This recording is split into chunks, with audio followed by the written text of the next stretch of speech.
গত 25শে জুলাই রাত্রি অনুমান 10টা নাগাদ এটাই থানাধীন কৈলাসবাড়িতে একটা মারামারির ঘটনা ঘটেছিল।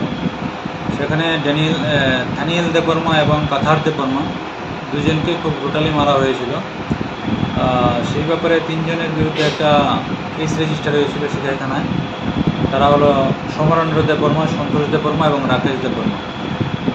যাদেরকে মারা হয়েছিল তাদের মধ্যে থেকে একজন দানিয়েল দেববর্মা গত 1/8 এই মাসের 1 তারিখে জিবি হাসপাতালে মারা যায়। তো সেই ব্যাপারে আমরা একটা খুনের মামলা রেজিস্টার করি। তো সেই মামলায় যারা আসামি ছিল তারা পলাতক ছিল। তাদের মধ্যে 2 জনকে আজকে আমরা অ্যারেস্ট করেছি। তাদের নাম সমরেন্দ্র দেববর্মা এবং সন্তোষ দেববর্মা।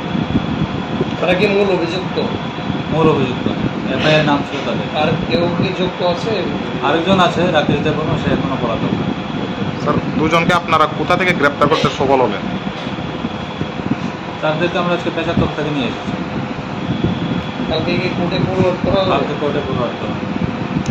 স্যার, এই ঘটনার পরিপ্রেক্ষিতে এখনো পর্যন্ত এলাকার পরিস্থিতি কোন পর্যায়ে আছে?